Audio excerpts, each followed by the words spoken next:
ज्याच्या मुखातून शिवनाम उच्चारल्या गेलं त्याचं आयुष्यामध्ये कल्याण होतं हे निश्चित आहे, हे संतांनी सांगितलं.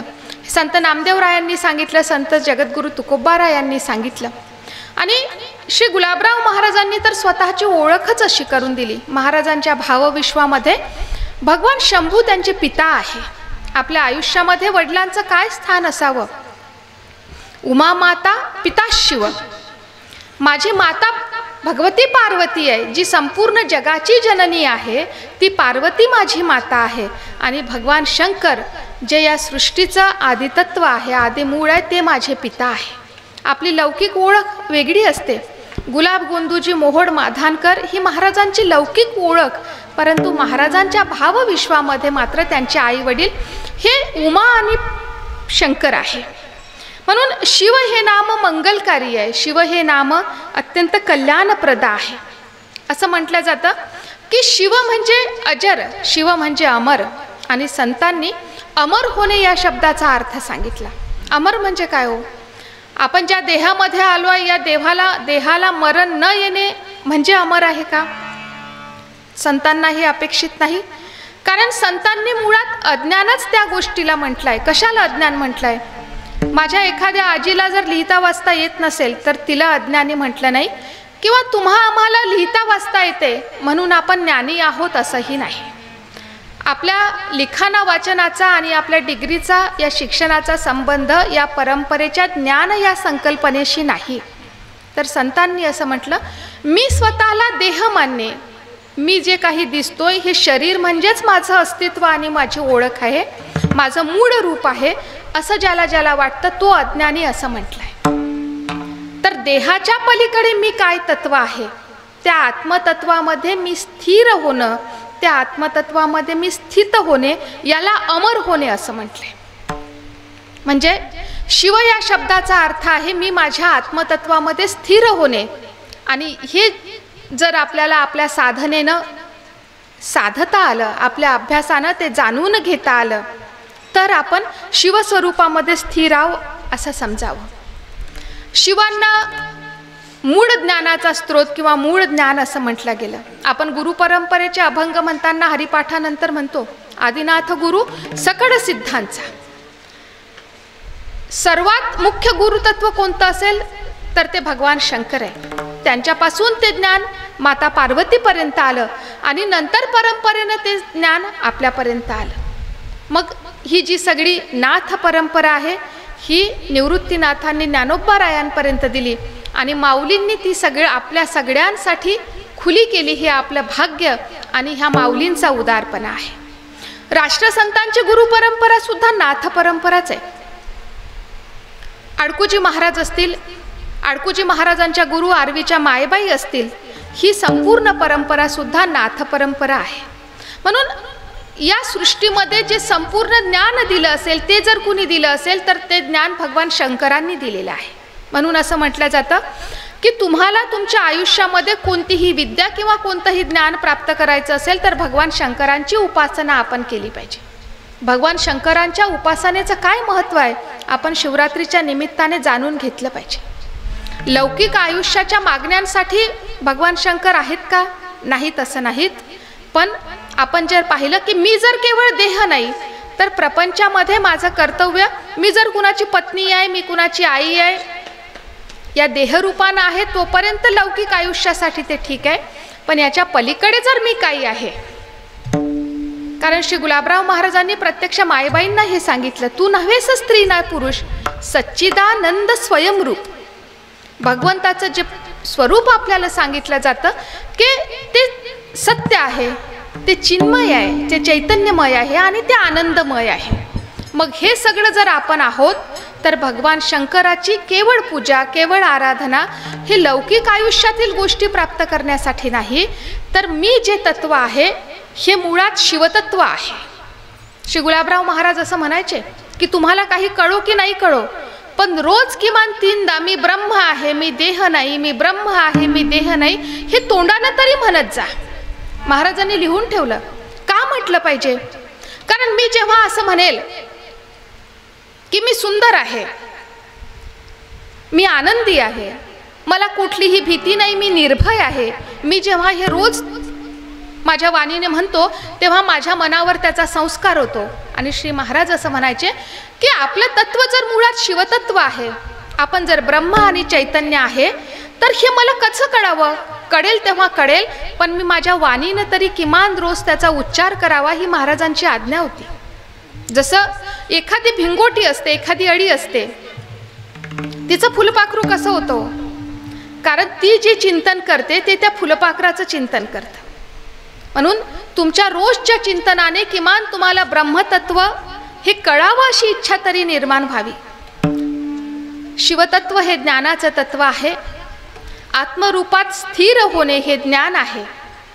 आणि शिवतत्व म्हणजे अमरत्व आहे. मी आत्मरूपात स्थिर होणे म्हणजे मी माझ्या अमरत्वापर्यंत जाणे आहे. सत्य है ईश्वर, शिव है जीवन, सुंदर ये संसार,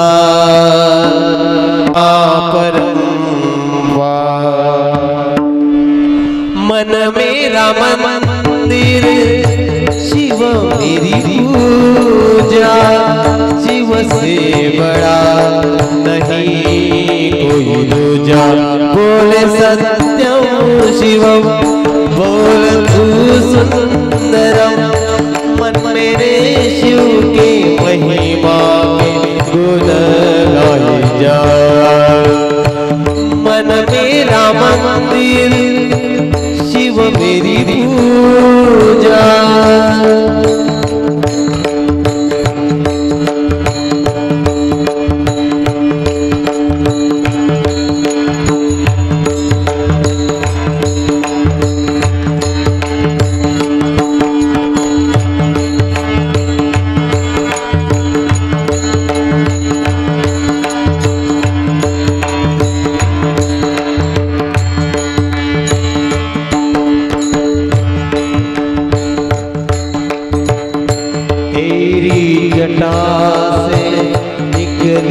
गंगा और गंगा ने भीम दिया.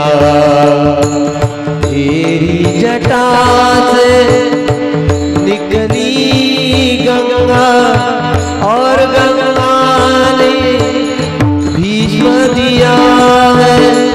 तेरे चरणों की छाया को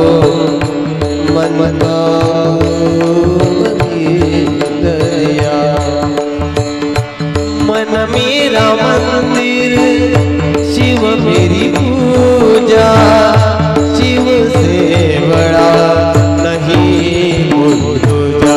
बोले सत्यम शिवम, बोल तू सुंदरम, मन मेरे शिव के महिमा के गुण गाए जा. मन मेरा मंदिर, शिव मेरी पूजा. निघाली ही लौकिक गंगा आणि भगवान शंकरांच्या मुखातून जी गंगा निघाली ती ज्ञानगंगा. या ज्ञानगंगेने या सृष्टीमध्ये ज्ञानाचा प्रवाह प्रवाहित केला आहे. म्हणून आदिनाथ गुरु सकळ सिद्धांचा श्री गुलाबराव महाराज असं म्हणायचे की या सृष्टीमध्ये जेवढे सगळे संप्रदाय आहे, हे सगळे संप्रदाय हे भगवंताला प्रमाण मानून निघालेले संप्रदाय आहे. आणि त्या संप्रदायाचे आचार्य हे केवळ त्या संप्रदायाचा, केवळ त्या विचारांचा पुनरुच्चार करणारे आहेत.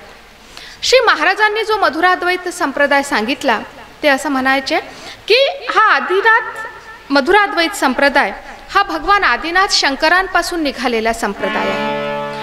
भगवान आदिनाथ ते मूळ, आळंदीश्वर ते फळ. या संप्रदायाचं मूळ तत्व हे भगवान शंकर आहे आणि या संप्रदायाचं शिखर, या संप्रदायाचं फळ हे प्रत्यक्ष ज्ञानोबा राय आहे. आपण जर पाहिलं असेल की संतश्रेष्ठ ज्ञानदेवांची परंपरा ही नाथ परंपरा आहे. संतश्रेष्ठ ज्ञानदेवांनी ज्या आळंदीमध्ये स्वतः आपली संजीवन समाधी घेतली, ही आळंदी सुद्धा भगवान सिद्धेश्वरांचं स्थान आहे. आळंदीची निवड माऊलींनी का केली तर अनेक सिद्धांची ती भूमी आहे आणि प्रत्यक्ष भगवान सिद्धेश्वरांचं ते स्थान आहे. आचार्य शंकरांनी जी काही उपासना पद्धती सांगितली ही 5 देवतांची उपासना पद्धती सांगितली। यामध्ये भगवान शंकर आहे, भगवान विष्णू आहे, भगवती म्हणजे देवी आहे, गणेश आहे आणि सूर्य आहे। भगवान सूर्यनारायण, भगवती जगदंबा, विघ्नहर्ता गणेश, विष्णू आणि शिव अशा 5 देवतांची आपण नित्य पूजा केली पाहिजे हे आदिगुरु शंकराचार्यांनी सांगितले। श्री गुलाबराव महाराजांनी या 5 देवतांची आपल्या देव्हाऱ्यातील स्थापना सुद्धा कशी असली पाहिजे हे सुद्धा अतिशय नेमकेपणाने सांगितलं की भगवान गणपतींच्या समोर भगवान शंकरांचे स्थान आणि शिवलिंग असलं पाहिजे। भगवान सूर्यनारायण आपल्या देव्हाऱ्यात असतीलच असं नाही, ते सृष्टीमध्ये रोज आपल्याला दिसतात। भगवान सूर्यनारायणांची पूजा ही आपल्या नित्यपूजेमधील आणि उपासनेमधील नित्य उपासना आहे, लक्षात घ्या। शंकराचार्यांनी ही 5 देवतांची उपासना का सांगितली तर मूलतः आपला जो देह आहे हा सुद्धा 5 तत्वांपासून बनलेला देह आहे। पृथ्वी, आप, तेज, वायू आणि आकाश या एकेका तत्वाची ही एक देवता आहे। भगवान शंकर ही जी काही देवता आहे ही पृथ्वी तत्वाची देवता आहे। आप म्हणजे जलतत्वाची देवता ही गणेश आहे। तेज तत्वाची देवता ही भगवान जगदंबा आहे, जिचा आपण नवरात्रीमध्ये विशेष स्मरण आणि पूजन करतो, किंवा आपली कुलदेवता जर काय असते तर ती भगवती जगदंबा ही असते। सूर्य, भगवान सूर्यनारायण हे वायू तत्वासाठी आहे आणि भगवान विष्णू हे आकाश तत्वासाठी आहे।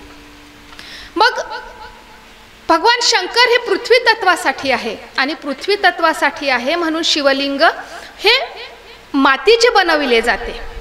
भगवान शंकराचे शिवलिंग हे मातीचे आहे हे सांगताना तुकोबारायांचा सुद्धा अभंग आहे की पशु माती केला पशुपती। मूलतः शिवलिंग म्हणायचं आहे, मूलतः शिवलिंग हे मातीचे असावे आणि श्री गुलाबराव महाराजांच्या मधुराद्वैत संप्रदायामध्ये ज्या एका गोष्टीचा श्री महाराजांनी वारंवार आग्रह धरला ती पार्थिव पूजा आहे। महाराज स्वतः पार्थिव पूजा करायचे आणि महाराजांच्या मूळ 10 आज्ञांमधील महत्त्वाची आज्ञा आहे की प्रत्येकाने स्वतःची पार्थिव पूजा वाढवत न्यावी। पार्थिव पूजा कशा प्रकारची आहे हे महाराजांच्या संप्रदायामधून आपण शिकून घेतलं पाहिजे। पार्थिव पूजा महाराजांनी नव्याने सांगितली काय नाही, पार्थिव पूजा आमच्या परंपरेचा भाग आहे। या भागातील संत मारुती महाराज हे पार्थिव पूजा करायचे, म्हणून जिथे कुठे तुम्ही मारुती महाराजांची सुद्धा मूर्ती पाहत असाल तर मारुतीची महाराजांच्या हातावर शिवलिंग आहे। पार्थिव पूजा हा या परंपरेचा भाग आहे, परंतु श्री महाराजांच्या मधुराद्वैत संप्रदायानं आपल्या मुख्य पूजेमध्ये पार्थिव पूजेला अतिशय मोठा मान दिला। पार्थिव पूजेचं महत्त्व महाराजांनी सांगितलं आणि आज श्री महाराजांच्या संप्रदायामध्ये अत्यंत फार कमी लोक आहेत ज्यांचा नित्य नियम हा पार्थिवाचा आहे, तर शिवलिंग हे पार्थिवाचे असावे। मा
अधोरेखित केलं. कैलासीचा देव भोळा चक्रवर्ती, पार्वतीचा पती योगीराज, तयाची या पायी माझे दंडवत, घडो आणि प्रीत जडो नामे. संपूर्ण परंपरेमध्ये वारकरी संप्रदायाचं हे वैशिष्ट्य आहे की वारकरी संप्रदायानं वैष्णवांमधला अग्रणी कोणी मानला असेल तर तो भगवान शंकरांना मानला. अजूनही भगवंताच्या काकड्यासाठी शिवशंभू रोज येतात हा भक्तांचा दृढ विश्वास आहे. आपल्याला कथा ठाऊकही आहे की पंढरीच्या यात्रेमध्ये भगवान शंकर त्यांच्या कुटुंबासहित आले. मग डोक्यावरच्या गणपतीला घेऊन चालायला अडचण झाली म्हणून छोट्याशा गणपतीला ठेवलं. सुरुवातीला नंदी गर्दीमध्ये जात नव्हता म्हणून नंदीला एके ठिकाणी थांबवलं. मग गणपतींना थांबवलं. माता पार्वती म्हणाली की देवा, या गर्दीमधून तुम्हीच चालू शकता. आपण सर्व पंढरीचे वारकरी आहे. जो पंढरीच्या गर्दीत चालला तो आयुष्याच्या कुठल्याही गर्दीत चालू शकतो. एवढं सामर्थ्य आपल्यामध्ये येतं. त्या गर्दीमध्ये चालायला पायाची गरजच 3 दिवस काही लागत नाही. म्हणून अंबा माता सुद्धा थांबल्या आणि शेवटी भगवान शंकर गेले.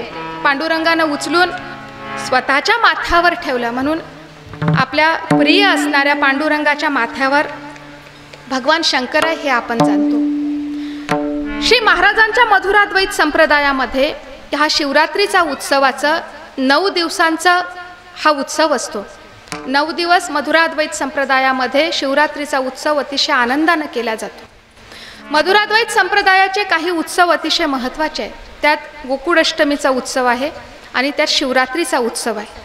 या दोन्ही उत्सवांची जी काही उत्साह आणि जी काही रीती आहे ती महाराजांच्या नित्यनैमित्तिक पाठामध्ये दिलेली आहे.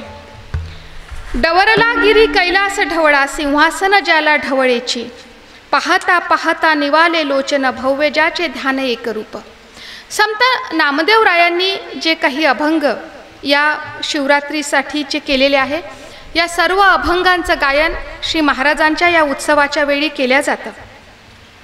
शिवरात्रीचं काय महत्त्व आहे हे सुद्धा संतांनी सांगितलं. ऐका सावधान कथा शिवरात्र, पावन पवित्र तिही लोके. या तिन्ही लोकांमध्ये अत्यंत पावन करणारी जी काही कथा आहे ही शिवरात्रीची कथा आहे.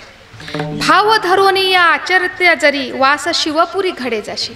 आपली भावना जर अतिशय दृढ असेल तर या शिवरात्रीचं पूजन तुमच्याकडून जाणतेपणानं किंवा नेणतेपणानंही झालं तरीसुद्धा भगवान शंकराच्या ठाई आपला वास होऊ शकतो. असं सामर्थ्य हे शिवरात्रीचं पुण्य आपल्याला देतं. उपवास आणि शिवाचे पूजन. कशा प्रकारे उपवास केला पाहिजे शिवरात्रीचा? आपल्याला झेपेल तसा करा. परंतु श्री गुलाबराव महाराजांचे आजोबा अत्यंत श्रेष्ठ शिवभक्त रानोजीराव, आपण चरित्रामध्ये ऐकलं, ते शिवाचे अतिशय मोठे भक्त होते. राजस्थानमधून आलेला हा वंश होता आणि राजस्थानच्या मातीमध्ये सुद्धा आपण जर पाहिलं तर महाराणा प्रताप आणि जे सगळे राजस्थानचे वीर लढले त्यांची सुद्धा भक्ती भगवान शिवशंकराच्या ठाई होती. रानोजीराव 11 दिवस शिवरात्रीचा उपवास करायचे आणि रानशेडीचं जे गौरीचं फक्त भस्म अंगारा खायचे. श्री महाराजांनी सुद्धा रानोजीरावांची ही शिवभक्ती त्यांच्या आयुष्यामध्ये अत्यंत व्रतस्थपणे आणि अत्यंत निष्ठेने चालवली. हा गुलाब अतिशय छोटा जेव्हा होता 6-7 वर्षाचा, तेव्हा तो एका दगडावर दुसरा दगड ठेवून कैलास तयार करायचा आणि वरून पाण्याची धार सोडून असं म्हणायचा की कैलासावरून गंगा आली आहे. माधांचे लोक या छोट्याशा गुल्ल्याला पाहून असं म्हणायचे की नाही, रानोजीरावांची शिवभक्ती पुन्हा माधानामध्ये अवतरित झाली असं वाटतं. श्री महाराजांनी ही शिवभक्ती त्यांच्या आयुष्यामध्ये या प्रकारे आचरली. ते असं म्हणायचे की सोमवार, एकादशी आणि शिवरात्र या 3 व्रतांचा चुकूनही आपल्याकडून भंग होऊ नये. महाराजांचा फार कटाक्ष होता.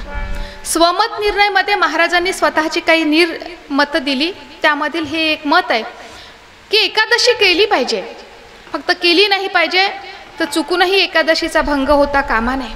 एकादशीच्या व्रताचं फार महात्म्य संतांनी सांगितलं. व्रत करा एकादशी, सोमवार तुकोबारायांनी सुद्धा सांगितलं की ज्याच्याकडून एकादशी आणि सोमवार हे 2 व्रत होत नाही, अरे काही न खाता तुम्ही काय मरणार आहे काय? तुकोबारायांची स्टाईल फार वेगळी आहे बोलायची. आणि शिवरात्र, जी महिन्याला जी शिवरात्र येते त्या शिवरात्रासाठी सुद्धा महाराजांनी सांगितलं की ही व्रत आपल्याकडून झाली पाहिजे.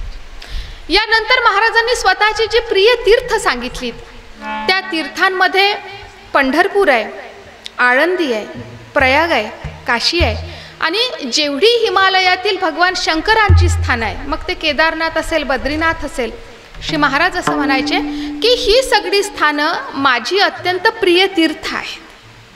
भगवान शंकराचा जिथे जिथे वास ते ते माझं प्रिय स्थान. भगवान शंकराची जी जी काही व्रतं, ती व्रतं आपण प्रत्येकानं केला पाहिजे असा हा दंडक. भगवान शंकराची माझ्या मनातील भक्ती वाढवणारी पार्थिव पूजा ही प्रत्येकानं केली पाहिजे आणि पार्थिवाचा नियम हा वाढवत वाढवत नेला पाहिजे. कशी केली पाहिजे पूजा? आपण बऱ्याचदा भगवान शंकराची पूजा करताना बेल जर नसेल तर पहिलं बेल काढतो, त्याला धुवून घेतो आणि पुन्हा ते बेलाचं पान वाहतो. श्री महाराज सांगायचे की अशा प्रकारे चालत नाही. तुमच्यासाठी सांगते, तुम्हाला काही बारीक गोष्टींचं आकर्षण असतं. महाराज असं म्हणायचे की निर्माल्यातलं बेल घेऊन पुन्हा धुवून वाहिलेलं बेल असं वाहिलेलं पूजेमध्ये चालत नाही. जर तुम्हाला बेलाचं पान मिळतच नसेल तर बेलीचं जे झाड आहे, बिल्ववृक्ष जो आहे, त्याचं खोड आपण जवळ ठेवलं पाहिजे. जर तुम्ही नित्य पार्थिव करत असाल किंवा नित्य तुम्हाला भगवान शंकरांना बेल चढवायचं असेल, वाहायचं असेल. आदरणीय प्रदीप मिश्रांच्या शिवाय नमस्तुभ्यम न एक गोष्ट झाली की बेलाची झाडं काही मोठ्या संख्येनं लावल्या गेलीत.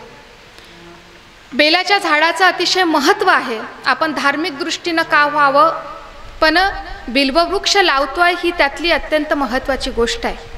मुळात बिल्ववृक्ष हे लक्ष्मीचं स्थान आहे असं मानलं जातं आणि बिल्ववृक्ष हा मानवी आरोग्यासाठी अत्यंत मोठा कल्पतरू आहे. श्री महाराज असं म्हणायचे की बेलाच्या झाडाचं छोटंसं खोड जवळ ठेवलं पाहिजे. त्याला उगाळून त्याचा गंध जर तुम्हाला वाहता आलं तर ते मग बेलाच्या पानाला पर्याय असू शकतो, पण निर्माल्यामधलं बेल वाहिलेलं चालणार नाही. श्री महाराजांची नित्य पार्थिव पूजा होती. त्यांच्या संप्रदायामध्ये हा नित्य उत्सव होता. शिवाचे पूजन, रात्री जागरण विधी त्याचा. आजच्या शिवरात्रीचा हा विधी आहे की उपवास केला पाहिजे, रात्री जागरण केलं पाहिजे. असं म्हटलं जातं की कोजागिरी पौर्णिमा आणि शिवरात्र या 2 रात्रींमध्ये या संपूर्ण सृष्टीमध्ये एक अक्षय ऊर्जा असते. जी ऊर्जा ज्याला स्वतःमधील चैतन्य जागृत ठेवून प्राप्त करून घेता येते, त्याची स्वतःची चैतन्य ऊर्जा वाढत जाते आणि म्हणून शिवरात्रीच्या जागरणाचं फार महत्त्व आहे. एक पसा पाणी आणि एक बिल्वदड. आपण त्याला आशुतोष म्हणतो, जो सहज प्रसन्न होतो असं म्हणतो. आणि कुणाकुणाला प्रसन्न झाला? भगवान शंकरावर श्री गुलाबराव महाराजांनी अतिशय सुंदर अभंग आणि पद लिहिले आहेत. एखाद्या शिवरात्रीत फक्त गायन जर करतो म्हटलं गिरीश, तर तुमच्यासाठी एवढी सुंदर पद हिंदी भाषेमध्ये आणि इतके सुंदर अभंग महाराजांनी शिवस्तुतीसाठी लिहिलेले आहेत.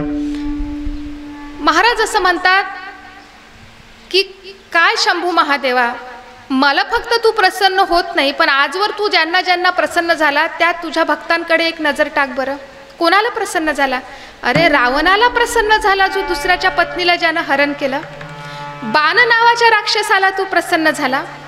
कुबेराच्या चिंधीसाठी तू कुबेराला प्रसन्न झाला. एवढंच नाही तर तू महानंदेला प्रसन्न झाला. हेच नाही, तू भस्मासुराला सुद्धा वर दिला. म्हणजे असं म्हणावं का देवा की काहीतरी पाप केल्याशिवाय तू प्रसन्न होत नाही? महाराजांनी विरोध भक्तीमध्ये केलेले अभंग सुद्धा अतिशय सुंदर आहे. म्हणून हा भगवान शिव एवढा करुणामय आहे की फक्त ओंजळभर पाणी आणि त्याच्यामध्ये एक बेलाचं पान एवढं जरी आपल्याला भगवान शिवाला वाहता आलं, एक पसा पाणी आणि एक बिल्वदळ, पूजन केवळ सोपे बहु. त्याच्या पूजेसाठी त्याला दुसरी काही अपेक्षा नाही. नामा म्हणे करा नामाचा गजर, मुखी हर हर शब्द मात्रे. भगवान शंकराची ही अत्यंत मोठी कीर्ती सर्व संतांनी सांगितला. शिव ऐसा शब्द कल्याणदायक, जानती भाविक साधुजन. शिव शिव जरी फक्त म्हणता आलं तरी सुद्धा आयुष्यामध्ये कल्याण होतं. हे अतिशय महत्त्वाचं आहे. दुष्ट दुराचारी पतित तारिले. आपण काही रावणासारखी चूक केली नाही की आपण भस्मासुरासारखा आतताईपणा करत नाहीये.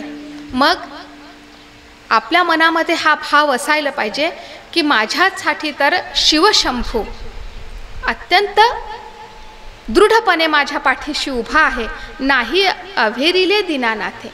भगवान शंकरांनी त्यांच्या आयुष्यामध्ये कुणाही तो पातकी आहे म्हणून कुणालाही नाकारलं नाही. फक्त एक अट पाहिली की तो तप करतो की नाही. तप या गोष्टीला महाराजांनी अतिशय महत्त्व दिलं.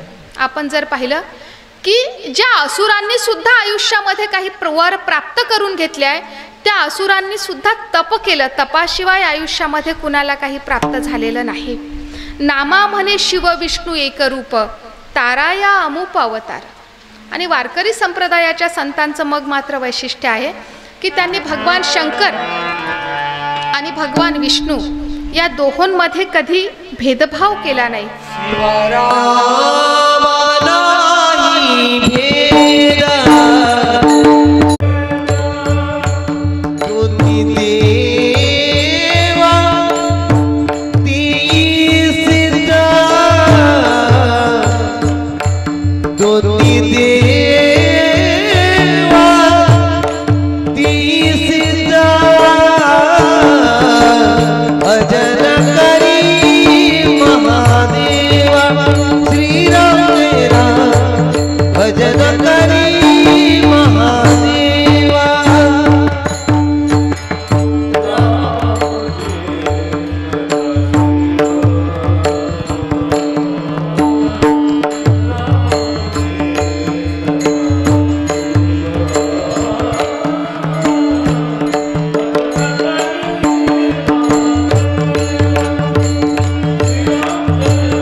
आवर्जून सांगितले. श्री महाराज असं म्हणायचे, प्रातःकाली शिवदर्शन तेने यामिनी पाप जाय जडून. उठताना सकाळी आपण भगवान शंकरांचं दर्शन केलं तर रात्रीमध्ये जे आपल्याकडून पाप झालं असेल यामिनी पाप, रात्रीमध्ये झालेलं पाप जळून जातं. मध्यान्हकाली शिवदर्शन तेने आजन्मीचे दोष जळतील. दुपारी जर आपण भगवान शंकरांचं दर्शन घेत असू तर वर्तमानामध्ये आपल्याकडून जे काही पाप होतं ते नष्ट होतं. सायंकाळी शिव पाहती तरी सप्तजन्म पापोपहती. इथं सप्तजन्म याचा अर्थ अनंत जन्मीचे पाप आहे. मग आपण म्हणाल मग आपल्याला 3 टाईम आता औषध घेतल्यासारखं हेच काम करावं लागेल. सकाळी शिवशंभू पहा, दुपारी शंकराचं दर्शन घ्या, सायंकाळी घ्या. श्री महाराजांनी यालाच अभ्यास असं म्हटलं. उपासनेमध्ये आपली उपासना कशी वाढवत न्यावी आणि कशा प्रकारे अभ्यास करावा हे उपासकाला सांगताना श्री महाराज म्हणतात, काय प्रयत्न केला पाहिजे. किमान 1 प्रहरामध्ये आपल्याला भगवंताचं आपण नामस्मरण केलं पाहिजे. नाम घेतलं पाहिजे, त्या नामाचं स्मरण करता करता. 1 प्रहर म्हणजे किती हो? दिवसाचे 8 प्रहर म्हणजे 3 तासांचा 1 प्रहर. श्री महाराज असं म्हणायचे की एका प्रहरामध्ये आठवणीनं तुमच्याकडून सतत जर नाम घेत होत नाही असं म्हणाले, कसं होणार आहे. आपण प्रपंचामध्ये इतकं गढलेलो असतो की प्रत्येक क्षणी नामस्मरण सहजासहजी संभवूच शकत नाही. पोराला शाळेत पाठवायचं आहे, नवऱ्याचा डबा करून द्यायचा आहे, आजारी सासूच्या डोळ्यामध्ये ऑपरेशन झालं, ड्रॉप टाकायचं आहे, शिवरात्री आहे तर एखादं प्रवचन ऐकायलाही जायचं आहे. प्रत्येक क्षणी कसं काय होणार आहे. महाराज म्हणाले ठीक आहे, प्रत्येक क्षणी होत नसेल, एका प्रहराला 3 तासात तर आपण घेऊ शकतो ना. नाम घ्यायचं आहे. जे भगवान शिव म्हटलं तर शिव म्हणायचं आहे आणि शिवतत्व काय आहे याचं स्मरण करायचं आहे. पुढे महाराज असं म्हणतात की प्रत्येक प्रहरी या प्रकारे करता करता मग तुमच्या इंद्रियांना वळण लागेल की मग हे नामस्मरण तुमच्याकडून प्रत्येक क्षणी व्हायला लागेल. हा अभ्यास आहे. म्हणून चित्तोपदेश वैकुंठवासी दादाजी भक्तिधाममध्ये रोज अतिशय मधुर स्वरामध्ये चित्तोपदेश म्हणायचे.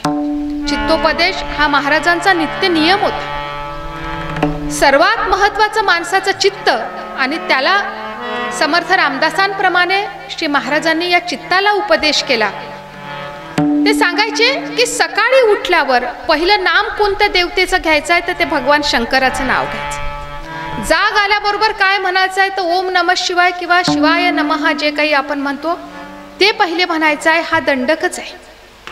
आणि सकाळी दर्शन घेताना माझे रात्रीचे पाप जातील, दुपारचं दर्शन घेताना माझे वर्तमानाचे पाप जातील आणि सायंकाळी हे शिवस्मरण करताना माझे अनेक जन्मीच्या पापामधून माझी मुक्तता होईल, माझं चैतन्य वाढवत जाईल आणि शेवटी मी हे तत्व आहे हे मला कळत जाईल. महाराजांनी भगवान आदि शंकराचार्यांनी जी पंचायतनाची पूजा सांगितली ते सांगताना आपण लक्षात घ्याल की देवीच्या पूजेकडून आम्हाला ऐश्वर्य मिळणार आहे. भगवान सूर्यनारायणाच्या आराधनेनं आम्हाला आरोग्य प्राप्त होणार आहे. भगवान विष्णूंच्या पूजेनं आम्हाला मोक्षाची प्राप्ती होणार आहे. भगवान गणेशांच्या पूजनानं आमच्या आयुष्यातील सगळी विघ्नांचा नाश होणार आहे आणि भगवान शंकर आम्हाला ज्ञानप्राप्ती करून देणार आहे. हा परिवारच असा आहे पहा. भगवान शंकराकडून आपल्याला शिवतत्व कळलं आणि मग आपण पार्वतीकडे गेलो की आपली इच्छा, आपली क्रिया आणि आपलं ज्ञान या तिन्ही गोष्टी लखलखून उठतील आणि ज्याला जे पाहिजे ते मिळो असं माऊली पसायदानामध्ये जरी म्हणत असतील तर आपली कोणती इच्छा पूर्ण व्हावी असं माऊलींना वाटत असेल. माणसाची इच्छा फार महत्त्वाची. ही इच्छा कशी असावी हे जगदंबेच्या या आराधनेनं आम्हाला कळणार आहे. आणि ज्याची इच्छा अत्यंत योग्य असेल, ज्याचं ज्ञान अत्यंत योग्य असेल आणि मग या इच्छेतून निर्माण होणारी, तयार होणारी त्याची क्रिया अतिशय योग्य असेल तर सहजच आमच्या आयुष्यामध्ये सर्व विघ्नांचा नाश करणारा भगवान गणेशाचं अवतरण होतं. हे कुटुंबच तसं आहे. भगवान गणेशाचं अवतरण तुमच्या आयुष्यामध्ये झालं की सगळ्या रिद्धी आणि सगळ्या सिद्धी तुम्हाला प्राप्त होणार आहे. आयुष्यामध्ये कुठलीही कमतरता असणार नाही. सर्व रिद्धी आणि सिद्धींची प्राप्त झाली की भगवान कार्तिकेय जे आयुष्यातील समृद्धतेचं प्रतीक आहे, ही संपूर्ण सृष्टी तुमच्यासाठी अत्यंत मोठी समृद्धता, अत्यंत मोठं ऐश्वर्य घेऊन उभं होणार आहे. म्हणून भगवान शंकरांचं कुटुंब हे माणसाच्या आयुष्याला पूर्णतः देणारं तत्व आहे हे निश्चित आहे. याची सुरुवात भगवान शिवाच्या आराधनेपासून आहे. दुसरी गोष्ट आमचे कीर्तनकार अनेकदा सांगतात की आपण जो संसार करतो हा किती अपूर्ण आहे हे समजून घ्यायचं असेल तर भगवान शंकरांच्या कुटुंबाकडे पाहिलं पाहिजे. लक्षात घ्या म्हणाले, भगवान शंकरांच्या गळामध्ये जो नाग आहे याचं शत्रू असणारं वाहन हे कार्तिकेयांजवळ आहे. भगवान शंकरांचं जे वाहन आहे नंदी, त्याचा जशाशी 36चा आकडा आहे ते भगवती जगदंबेचं वाहन आहे. नवऱ्याच्या वाहनाचं आणि बायकोच्या वाहनाचं पटत नाही. बापाच्या गळ्यामध्ये जे आहे त्याचं आणि पोराच्या वाहनाचं काही जुळत नाही. लक्षात घ्या म्हणाले, अहो भगवान शंकराच्या प्रपंचामध्ये सुद्धा आपण म्हणतो याची चप्पल त्याच्या पायात नाही असं जर असेल तर तुमच्या आमच्या संसाराची काय कथा आहे म्हणाले. म्हणून हा प्रपंच तो अपूर्ण आहे हे खरं आहे, तो नेटका होतो हे सुद्धा खरं आहे आणि तो नेटका आणि आनंददायी होतो यासाठी महाराजांनी सांगितलं की याच्यासाठी तो संतांच्या संगतीने जर केला तर हा अपूर्ण प्रपंच आपल्याला पूर्णत्वाचा आनंद देऊ शकतो. पण त्यासाठी अट आहे तो संत संगतीने केला पाहिजे, हे फार महत्त्वाचं. या सर्व संतांनी हे शिवतत्व आमच्यामध्ये रुजवण्याचा, ठसवण्याचा प्रयत्न केला आणि हे शिवतत्व आणि हे विष्णुतत्व एकच आहे हे संतांनी वारंवार सांगितलं. तुकोबारायांनी असं म्हटलं, हरिहरा नाही भेद नाही करू नये वाद. आता कमी झालं पण नरहरी सोनारांची गोष्ट आहे ना की ते सोन्याची गळ्यातलं करायला म्हणून जातात पण डोळ्यावर पट्टी बांधून जातात की मी फक्त भगवान शंकरांचाच भक्त, मी विष्णूचं रूप पाहू सुद्धा शकत नाही. तुकोबारायांनी सांगितलं, हरिहरा नाही भेद नाही करू नये वाद. पांडुरंग श्रेष्ठ आहे की महादेव श्रेष्ठ आहे, उज्जैनला जावं की पंढरीला जावं हे द्वंद्व आमच्या मनामध्ये निर्माण होण्याचं काम नाही. एकांच्या हृदयी घोडी साखरेच्या ठाई. त्या दोघांच्या मनामध्ये सुद्धा भगवान विष्णूच्या मनामध्ये भगवान शंकर आहे आणि भगवान शंकरांची स्मरण सतत भगवान रामचंद्र करतात हे खरं आहे. भेदकासी नाड तोटा एक वेलांटी चाड. नाड म्हणजे तोटा, भेद पाहणाऱ्यांचा तोटा आयुष्यामध्ये आहे. हरी आणि हरामध्ये फरकच काय आहे म्हणतात तुकोबाराया, फक्त एक वेलांटीचा तेवढा फरक आहे. उजवे वाम भाग तुका म्हणे एक अंग. ही एकच आहे. श्री गुलाबराव महाराजांनी त्यांचा अत्यंत प्रिय ग्रंथ असलेल्या प्रियलीला महोत्सवामध्ये, महाराजांच्या ग्रंथांची नावं फार सुंदर आहे. प्रियलीला महोत्सव, त्याच्यामध्ये श्री महाराज असं म्हणतात, एकच शुद्ध सत्व शंकर व नारायण. या सृष्टीमध्ये चैतन्य तत्व एकच आहे आणि आपल्या सर्वांवर करुणा करण्यासाठी या चैतन्य तत्वानं 2 रूप धारण केली. या नावाने फक्त ते जीवांच्या कृपेसाठी त्यांनी वेगवेगळी नावं घेतली. एकची सत्व 2 भाग उमारंग रमारंग. यांच्यामध्ये कुठल्याही प्रकारचा भेद नाही. म्हणूनही विचारती कृपांग सर्व कर्मी लोकत्रय. आपल्यासाठी कृपा करण्यासाठी फक्त हे 2 तत्व या जगामध्ये अवतरित झाले. म्हणून माधव महादेव दोघेही भजनीय स्वयमेव. आपण बेलाचं पान वाहिलं पाहिजे आणि भगवान श्रीकृष्णाला, भगवान पांडुरंगाला रोज तुळशीचा मंजिरा सुद्धा वाहिला पाहिजे. हे आमचे उपासनेचं पूर्णत्व आहे. भेद पाहती ते मूढ भाव अंधता मिस्त्र पावती. यामध्ये भेद करणाऱ्याला किंवा मी फक्त माझ्या आयुष्यामध्ये सर्व मिळवण्यासाठी भगवान शंकरांची पूजा करताना भगवान विष्णूला, भगवान कृष्णाला, पांडुरंगाला विसरली. महाराजांनी म्हटलं, महाराजांनी नवीन शब्दांची योजना केली. अंधता मिस्त्र. अंधता मिस्त्र म्हणजे नरक. अशा प्रकारचा भेद जर आपल्या डोक्यामध्ये येत असतील तर आपण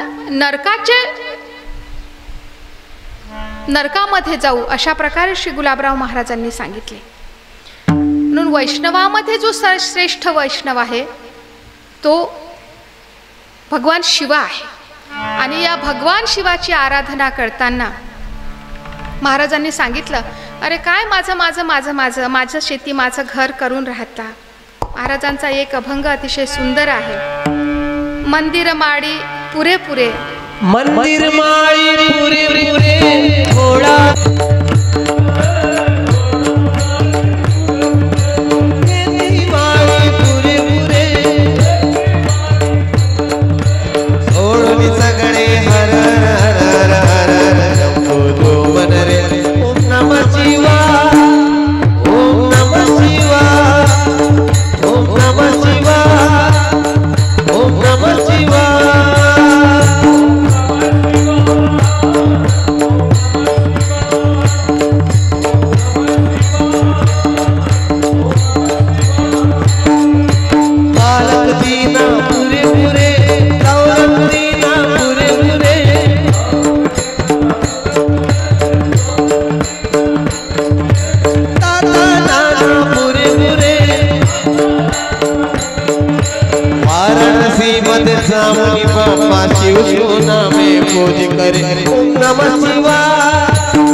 पुरेपुरे, काका नाना पुरेपुरे. लक्षात घ्या, भगवान शंकर हे दारिद्र्य हरणारे आहेत. भगवान शंकर हे ज्ञानप्राप्ती करून देणारे आहेत. हा संपूर्ण शिवपरिवार असं म्हटलं जातं की गृहस्थाश्रमी माणसाच्या घरामध्ये शिवपरिवाराची एक प्रतिमा असावी. भगवान शंकर पार्वतीसह आहेत. ज्या प्रतिमेमध्ये भगवान कार्तिकेय आणि भगवान गणेशसुद्धा आहेत, अशी प्रतिमा आपल्या प्रत्येकाच्या घरामध्ये असावी. हा शिवपरिवार हा माणसाच्या मनाला कल्याणाकडे नेणाऱ्या हे शिवतत्व आहे. श्री महाराज असं म्हणायचे, प्रभाते उमाकांत चिंतित जावा, जिभेने उमाकांत आधी वदावा. उठल्याबरोबर स्मरण हे शिवशंभूचं व्हावं. उठल्याबरोबर आपल्या मुखातून जे नाव यावं ते भगवान शंकरांचं यावं. सदाचार हा थोरसा वाढवीजे. सदाचार या शब्दाचा अर्थ संतांनी असं केला, जे सत्प्रवृत्त लोक असतात, जे संत असतात, जे समाजामध्ये सत्पुरुष असतात, त्यांचं जे आचरण आहे त्याला सदाचार असं म्हणतात. आणि या सत्पुरुषांनी ज्याचं आचरण केलं ते आपण पाहिलं पाहिजे. संतांनी कशा प्रकारे आचरण केलं? मना सर्वदा माधवी वस्ती कीजे, मना आदरे बिल्वपत्रे पूजावा. भगवान शंकराच्या पूजनासाठी काही अट नाही आहे. आपल्या सगळ्यांना ते माहिती आहे. आपण पशुपतीनाथांची व्रत आपण केली असतील. 1 लोटा जल आणि सब समस्या का हल, हे परंपरेनेच सांगितलं. प्रदीपजी मिश्रांना ते आवर्जून सांगावं लागलं, आम्हाला पुन्हा त्या तत्वाकडे वळवावं लागलं. हे परंपरेने सांगितलं की प्रभाते उमाकांत चिंतित जावा. कसं केलं पाहिजे? श्री महाराजांनी सांगितलं की सकाळी करूनी जडे शुद्ध गात्र, स्वया आणूनी कोवळी बिल्वपत्र. स्वतः बेलाची कोवळी पानं आली पाहिजे. महत्वाचं आहे बरं. मग याच्यासाठी बेलाचं झाड लावावं लागेल. सकाळी करूनी जडे शुद्ध गात्र, स्नान केल्यानंतर बेलाची पानं तोडायची आहेत. शेजारणीला दिसू नये म्हणून आंघोळ न करताच तिचं बेलाची पाने ओरपून आणायची नाही आहेत. श्री महाराज असं म्हणतात की मनात्वा उमा वल्लभी वस्तिकीचे, मना सर्वथा द्वेषिती जे शिवाते, परंतु बरी पूजिती माधवाते, तयाते मिळेना कदा विष्णू भक्ती. भगवान शंकराचं स्मरण होत नसेल आणि फक्त पांडुरंगाचीच पूजा होत असेल, महाराज म्हणतात मग भगवान विठुराया तुमच्यावर कृपा करणार नाही. त्यांना अपेक्षित आहे. आणि तसे द्वेषिती इंदिरेच्या वराते, परंतु बरे पूजिती शंकराचे. मग भगवान कृष्णांचा द्वेष करतात आणि फक्त ओम नमः शिवाय ओम नमः शिवायचा जाप करतील. सदाशिव तो दुःखी पाडी. भगवान शंकर मग त्याच्या आयुष्यामध्ये काहीतरी दुःख निर्माण करेल, जेणेकरून त्याला हे दोन्ही तत्व एक आहे हे कळलं पाहिजे. श्री महाराज असं म्हणायचे, म्हणूनच दोघांचीही प्रीती जोडी. वारकरी संप्रदायाचं हे वैशिष्ट्य आहे की वारकरी संतांनी आम्हाला हे दोन्ही तत्वांचा समन्वय करून दाखवला.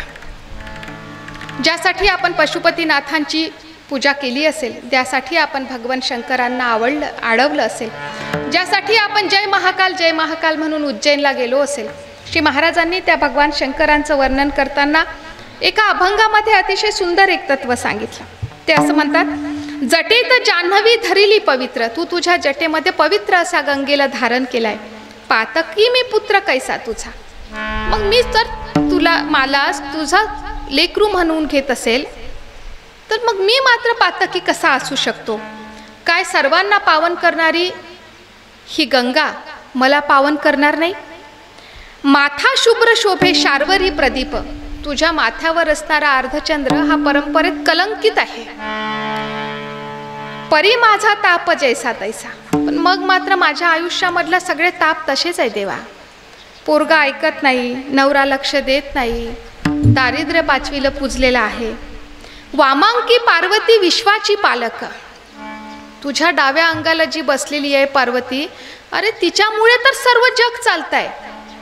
आपण देवी अथर्व शीर्षाचा अर्थ कधी पाहिला असेल तर त्यामध्ये अतिशय महत्त्वाचं तत्व प्रतिपादित केलं आहे की भगवान ब्रह्मा, विष्णू आणि महेश ही तिन्ही तत्व जिच्यामुळे चालतात ती भगवती अंबा आहे. म्हणून भगवती अंबेच्या आराधनेचं महत्त्व आपल्या परंपरेमध्ये त्यासाठी आहे, ती आदिमाया आहे.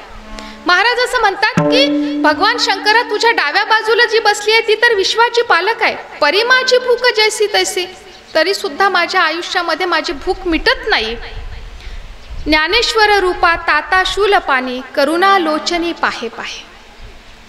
हा अभंग असा आहे की प्रत्यक्ष ज्याच्या जटेमध्ये गंगा आहे, प्रत्यक्ष ज्याच्या माथ्यावर चंद्र आहे, प्रत्यक्ष ज्याच्या वामांकी या जगाची जननी पार्वती माता बसलेली आहे, मग मी जर भगवान शंकराचा भक्त असेल तर माझं दारिद्र्य जाणार नाही का हो? उमा ज्याच्या वामांकी बसलेली आहे, तिच्याजवळ सर्व ऐश्वर्य आहे, कारण तिच्या पूजेनं तिच्या स्मरणानं ऐश्वर्य प्राप्त होतं. मग माझ्या जीवनामधलं दारिद्र्य जाणार नाही काय? कारण आपण सुरुवातीलाच पाहिलं की भक्ती तत्व त्याला म्हणतात जिथे संतांच्या वचनावर दृढ भाव आहे. माझं पाप नष्ट करण्याचं सामर्थ्य भगवान शंकराच्या जटेतील गंगेला नाही काय? मग मी माझ्या पापासाठी घाबरण्याचं काही कारण नाही. आणि माझ्या आयुष्यामध्ये जे त्रिविध ताप असतील, कधी मी परिस्थितीनं गांजत असेल, कधी मी दारिद्र्यानं पोळून निघत असेल, कधी मी मृत्यूच्या दुःखानं हैराण होत असेल, तर भगवान शंकरच समर्थ आहे माझ्या आयुष्यामधील सर्व दुःख, माझ्या आयुष्यामधील सर्व दारिद्र्य, माझ्या आयुष्यामधील सर्व पाप दूर करण्यासाठी. आणि श्री महाराज असं म्हणतात की हे भगवंता, ज्ञानेश्वरासारखा तू सुद्धा माझ्यासाठी करुणामयी हो. ही महाराजांची आळवणी आहे. नावडे अन्यायी जरी तुझं कोणी, भूषणी का फणी सांग देवा. तुला कोणी अन्याय करणारा आवडत नाही, मग तू तुझ्या माथ्यावर ज्याला घेऊन बसला आहेस तो 5 फण्यांचा शेषनाग, धक्का लागला तरी दंश करतो, एका अर्थानं तो अन्यायच असतो. प्रलय पावक धरिला लोचनी, तुझ्या नेत्रामध्ये सुद्धा काय आहे की 3रा नेत्र उघडल्यावर सर्व विश्वाचा संहार होतो असं आपण म्हणतो. प्रलय करणारा पावक अग्नी तुझ्या नेत्रामध्ये आहे. नाही ज्याच्या मनी कदा शांती, त्याच्या मनामध्ये शांतता कधीच नसते. माथी बैसविला कलंकी शशांक, जो चंद्र धारण केला तो कलंकी आहे. नावडे मी रंक कोण हेतू. आणि मग जर तुला माझी करुणा येत नसेल देवा महादेवा, तर या सगळ्यांपेक्षाच मी अत्यंत अवगुणी आहे का? मी नागासारखा अन्याय करतो का? तर नाही. मी माझ्या आयुष्यामध्ये इतका कलंकी आहे काय? तर नाही. मी अग्निसारखा इतका अशांत आहे काय? तर तसाही नाही. आघवेची तुझपाशी अपराधी, परी कृपानिधी सहातुशी. तुझ्याजवळ जे जे कोणी आहेत त्यांच्यामध्ये काहीतरी अवगुण आहे ना देवा. मग या सर्वांना जर तू एकत्रित करून बसला असशील तर माझ्यासारख्या प्रापंचिक जीवाचे सर्वच दोष, सर्वच अवगुण दूर करून मला सुद्धा तुझ्या कृपाछत्राखाली घे. ही आडवणी श्री महाराजांनी अनेक अभंगांमध्ये भगवान शंकरांना केलेली आहे. हे भगवान शंकराचं हे जे काही तत्व आहे, या तत्वाला श्री महाराजांनी अत्यंत परोपरीने जपलं आणि आपल्या मनामध्ये ते ठसवलं. कारण भगवान महादेव आपण असं म्हणतो, या देशामध्ये आर्य मूळ नव्हते अशी सुद्धा ज्यांनी चुकीची मांडणी केली त्यांनी सुद्धा हे मान्य केलं की या देशातील मूळ लोकांचा जो काही देव आहे हा भगवान महादेव आहे. भगवान महादेवाचं हे जे तत्व आहे, ही जी भक्ती आहे, या भक्तीला आपल्या जीवनामध्ये श्री गुलाबराव महाराजांनी शक्तीचं स्थान प्राप्त व्हावं असं सांगितलं. त्यांनी असं म्हटलं की शिवविष्णू बोल बाळा, विझेल भव उबाळा, एक विभूती जटा शिरी धारक एक खाली वनमाळा. एक विभूती धारण करतो, एक स्वतःच्या गळ्यामध्ये वैजयंतीची माळा घालतो. एक काशी वृंदावनी, दुसरा एक काशीमध्ये राहतो, एक वृंदावनामध्ये राहतो. एक गौर एक काळा. खरं असं म्हटलं जाते की भगवान शिवांना संहारासाठी तमोगुण त्यांचा आश्रय करतात आणि भगवान विष्णूंचा गुण हा सत्वगुण आहे. खरं तर भगवान विष्णूंचा रंग हा गोरा आहे आणि तमोगुण त्यांचा आश्रय करतो, म्हणून भगवान शंकरांचा रंग हा सावळा आहे. पण ते दोघ एकमेकांच्या एवढ्या प्रेमामध्ये आहे की भगवान पांडुरंग आपल्याला कृष्णवर्णी दिसतात. श्री गुलाबराव महाराजांनी हे जे सगळं तत्व आहे, हे तत्व या पद्धतीने आपल्या समोर मांडलं. पहिला फणीभूषण करी धारक त्रिशूल चक्र सुनाभा, एका शेषशायाला धारण करतो, दुसऱ्याच्या हातामध्ये सुदर्शन चक्र असतं. एक प्रभूला 2 युवती पार्वती आणि गंगा, एकाजवळ पार्वती आणि गंगा या 2 पत्नी आहे. तर दुसऱ्या विष्णूला श्री महाराज असं म्हणतात, ज्ञानेश्वर कन्या आणि गौडीनी त्या द्विजीयाच्या अर्धांगा. भगवान विष्णूजवळ मात्र माझ्यासहत म्हणजे ज्ञानेश कन्येसहत सर्व गौड्यांनी या त्याच्या पत्नी आहे. या दोहांमध्ये काय आनंद असू शकतो, हे दोन तत्व एकत्रित झाल्यावर किती रमणीय आणि सुंदर असू शकतात हे महाराजांनी सांगितलं. महाराजांच्या पदांच्या गाथेमध्ये व्रज भाषेमध्ये, हिंदी भाषेमध्ये जी शिवस्तुती गायलेली आहे, कधी तर गिरीश दादाला माझी विनंती आहे की याचं स्वतंत्र गायन एखाद्या शिवरात्रीच्या पर्वावर झालं पाहिजे. श्री महाराज असं म्हणतात, मेरे तो एक शरण तुमही हो पुरारी. मला तर शरण जाण्यासाठी तू एकमेव तूच आहे शिवशंभो. कोऊ करत जोग जाग कोऊ ध्यानदारी. माझ्याकडून ध्यान धारणा कशा प्रकारे होईल. कोऊ भजत निगम भनित ब्रह्म निर्विकारी. मला ते निर्गुण तत्व कशा प्रकारे आकळलं. तीर्थ फिरत तपही करत कोऊ व्रतधारी. सर्व तीर्थांना माझ्याकडून जाणं होणार नाही, अत्यंत कठीण अशी व्रत माझ्याकडून होणार नाही. नयन विहीन विकल हो मै स्वामी अंधकारी. हे पित्या, कारण भगवान शंकर त्यांचे वडील आहे, उमा माता शिवपिता, त्या वडिलांना ही लेख सांगत आहे, हे भगवान शंकरा मला तर दृष्टी पण नाही, मी विकल आहे, मी अंध आहे. जोरी पाणी जुगल भनत ज्ञानेश कुमारी. ऐसे करिये शंभो कृपा होऊ श्यामनारी. भगवान शंकरांची कृपा सुद्धा भगवान श्री गुलाबराव महाराजांना यासाठी पाहिजे आहे की मी भगवान कृष्णाची पत्नी झाली पाहिजे. मै होऊ श्यामनारी अशी कृपा माझ्यावर करा. हे जे तत्व आहे, हे तत्व लौकिक आयुष्यामध्ये कळलं पाहिजे. या भक्तीनं आपली शक्ती वाढली पाहिजे. आणि या परंपरेमध्ये जी जी काही लोक भगवान शंकरांची भक्त होती त्यांचं चरित्र जर आपण पाहिलं तर आपल्या लक्षात येईल की राष्ट्रमाता राजमाता मासाहेब जिजाऊ ह्या शंभू महादेवाच्या अत्यंत श्रेष्ठ भक्त होत्या. 12 ज्योतिर्लिंगामधील घृष्णेश्वराचा जीर्णोद्धार हा जिजाऊंचे सासरे शहाजीराजांचे वडील मालोजी राजांनी त्यांचा जीर्णोद्धार केला होता. आणि शिवाजी महाराजांच्या कुळामध्ये शिवभक्तीची परंपरा होती.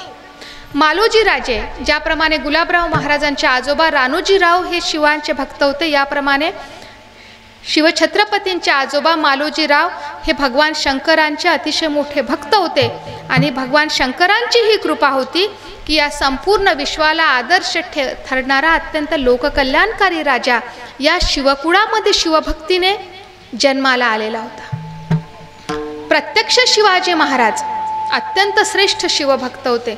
आणि म्हणून तुम्ही या महाराष्ट्रातील कोणत्याही गडकोटावर पाहिलं तर भगवान पार्वतीसह भगवान महादेवाच्या शिवलिंगाची स्थापना शिवाजी महाराजांनी आपल्या गडकोटांवर केली आहे. आजही आपण जर गेले तर साताराचं जे काही छत्रपतींचे वारस आहे यांच्या पूजेमध्ये शिवाजी महाराजांच्या नित्यपूजेमधील शिवलिंग आजही आहे. आणि ही भक्ती आम्हाला जसा महादेव आपला वाटतो, अजूनही गावखेड्यामध्ये लोक मोठ्या महादेवाला जातात. आता थोडी वाहनांची सुलभता झाली म्हणून मोठ्या महादेवाला जाताना आपण रडत नाही. आधी आम्ही असं ऐकून होतो की मोठ्या महादेवाला गेलेला परत येईल की न येईल म्हणून जाताना सार करताना मंडळी रडत होती. अजूनही गावोगावी ही महादेवाची भक्ती, महादेवाची गाणी, महादेवाच्या बाऱ्या लक्षात घ्या. संतांना महादेव शिवतत्व हे ज्ञानतत्व जसं वाटतं, हे अमरत्व अजरत्व जसं वाटतं, तसं सामान्य माणसाला महादेव हा माझा देव वाटतो. तो यासाठी की आपण म्हणतो भोळा चक्रवर्ती, मी ज्या भावाने जाईल तो ते मान्य करेल. आणि म्हणून शिवाजी महाराजांनी लोकभावना ओळखून हर हर महादेव हा अत्यंत स्फूर्ती मंत्र या महाराष्ट्राला दिला. जेव्हा 300 मावळे शाहिस्तेखानाच्या 1 लाखाच्या सैन्यात जातात, जेव्हा 50 मावळे सिद्धी जोहरला घोडकिंडीमध्ये अडवतात, ज्यावेळी तानाजी सूर्याजी घोरपडीच्या साह्यानं कोंढाणा सर करून त्याला सिंहगडामध्ये परावर्तित करतात, त्यावेळी लक्षात घ्या की शिवाजी महाराजांनी प्रत्येकाच्या मनातील या वैयक्तिक श्रद्धेला आणि भक्तीला समूह श्रद्धेचं आणि भक्तीचं रूप दिलं. आणि हर हर महादेव हा मंत्र हा अशक्य असणारा इतिहास आहे. तुम्ही पहा, पण या हर हर महादेवानं आपल्या भक्तीनं अशा प्रकारची शक्ती या मावळ्यांमध्ये जागृत केली की हजारो वर्षाच्या गुलामगिरीच्या जोखडातून या भूमीला सर्वप्रथम स्वातंत्र्याचे पहाट कुणी दाखवला असेल तर ती शिवशंभूनं दाखवली, आणि याचा उद्गाता कोणी असेल तो भगवान शंकर महादेव आहे। यानंतर भगवान शंकराची ही पूजा या देशातील अत्यंत कल्याणदायी राज्यकारभार करणाऱ्या माता अहिल्याबाईंनी शिवाजी महाराजांची प्रेरणा घेऊन जे स्वतःचं राज्य निर्माण केलं। आपण जर आज पाहिलं, आसे तू हिमाचल तुम्ही पहा, असा एकही ठिकाण नाही जिथला घाट अहिल्याबाई होळकरांनी बांधला नाही। काशीचं आता जे काही रूप माननीय प्रधानमंत्री नरेंद्रजी मोदींनी केली, याचा पहिला जो काही जीर्णोद्धार केला हा अहिल्याबाई होळकरांनी केला, आणि म्हणून आजही काशीच्या मंदिरामध्ये अहिल्याबाई होळकरांचा जो काही पुतळा आहे तो अत्यंत सन्मानानं या सरकारनं स्थापित केला। अहिल्याबाई होळकरांचं काय सामर्थ्य होतं लक्षात घ्या। पूर्ण हिमालयापासून तर दक्षिण भारतापर्यंत त्यावेळी जेवढे काही राज्ये भारतामध्ये होऊन गेले त्या प्रत्येक राजाकडून त्याच्या राज्यामध्ये घाट बांधण्याची अनुमती अहिल्याबाईंनी सहज मिळवली। याचा अर्थ अहिल्याबाई किती मुत्सद्दी राजकारणी होत्या आपण लक्षात घ्या। आणि अहिल्याबाईंच्या आयुष्यामध्ये जे काही दुःख आलं, जिजाऊंच्या आयुष्यामध्ये काही दुःख आलं, फक्त शिवराज्याभिषेक झाल्यानंतरच्या जिजाऊ पाहू नका। एक मुलगा अफजल खानानं कपटानं मारला, दुसरा मुलगा कितीदा मृत्यूच्या दाढेत गेला, स्वतःच्या पतीपासून जिजाऊ 10 वर्षाच्या लेकराला घेऊन किती वर्ष पतीच्या वियोगामध्ये राहिल्या, हा इतिहास आपण जाणला पाहिजे। आणि या लोकांमध्ये ही शक्ती आली कुठून? जिजाऊंचे वडील सिंदखेडचे लखुजी राजे आणि त्यांच्या 2 मुलांना निजामानं कपटानं कापून काढलं दरबारात। त्यावेळी जिजाऊ शिवाजी महाराजांच्या वेळी गरोदर होत्या।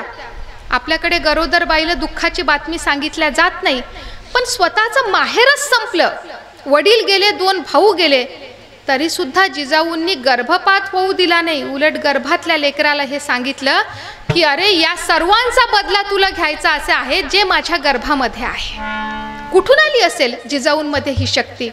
ही शक्ती शिवशंभूच्या पूजनाच्या भक्तीमधून आलेली शक्ती आहे। म्हणून गुलाबराव महाराज असं म्हणायचे की भक्त हा नेभडट नसतो। महादेवाच्या पिंडीवर पाणी टाकायला जाणारी आमची कोणतीही माय माऊली ही दुर्बळ नाहीये, तिच्यामध्ये अत्यंत मोठी शक्ती आहे की या भक्तीनं मी माझ्या परिवाराचं कल्याण करू शकतो, ही विश्वासाची तिच्यामध्ये शक्ती आहे। म्हणून या परंपरेमध्ये भक्त केवळ ओम नमः शिवाय म्हणून थांबणारा नाही, तर या भक्तीचा सर्वत्र संचार शक्तीच्या रूपामध्ये या सर्व भक्तांनी केला। श्री गुलाबराव महाराज म्हणायचे की जो भगवान शंकराचा भक्त आहे त्यानं अशा प्रकारची भक्ती केली पाहिजे की माझ्या जीवनामध्ये माझा मुलगा मेरिट येवो किंवा माझा मुलगा नापास हो, माझा पती अत्यंत कर्तव्यपरायण असो किंवा माझा पती ना करता असो, माझ्या कुटुंबामध्ये दारिद्र्य असो किंवा माझ्या कुटुंबामध्ये अत्यंत ऐश्वर्य असो, मी आयुष्यभर सुखी असो किंवा मी दुःखी असो। श्री महाराज असं म्हणायचे, 60वा शंभू हृदय भुवने, मी महादेवाला केवळ मंदिरात पाहता कामा नये, मी महादेवाला माझ्या हृदयामध्ये पाहिलं पाहिजे। कोसळो आकाश उलंडो सागर, न द्यावे चित्त ढळो कधी, माझ्यावर हे आकाश कोसळून पडो, याचा अर्थ काहीही परिस्थिती वाईट असो की प्रत्यक्ष पृथ्वीनं मला तिच्या पोटामध्ये गिळून घेवो, न द्यावे चित्त ढळो कधी, माझ्या मनाचा तोल जाता कामा नये। आणि ही जी भक्ती आहे ही भगवान शंकर आपल्याला देऊ शकतात। म्हणून या महाशिवरात्रीच्या या अत्यंत पावन मुहूर्ताला आपण सर्व श्री गुलाबराव महाराजांना आणि भगवान शंकरांना ही प्रार्थना करू की हे शिवतत्व आम्हाला आकळू दे, हे शिवतत्व आमच्यामध्ये संचार होऊ दे आणि आमचं सुद्धा आयुष्य अत्यंत लोककल्याणकारी अशा प्रकारचं सर्वांग सुंदर होऊ दे। पुन्हा एकदा भगवान शंकराचं नामस्मरण करू आणि वाणीला विराम देऊ। ओम नमः शिवाय, नमः शिवाय।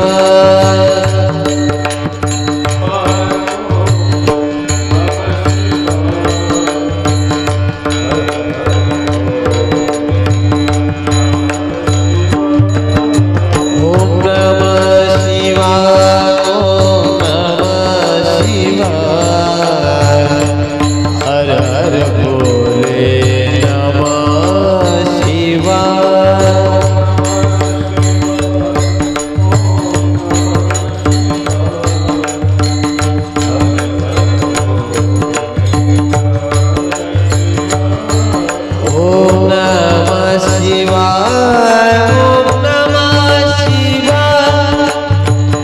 हर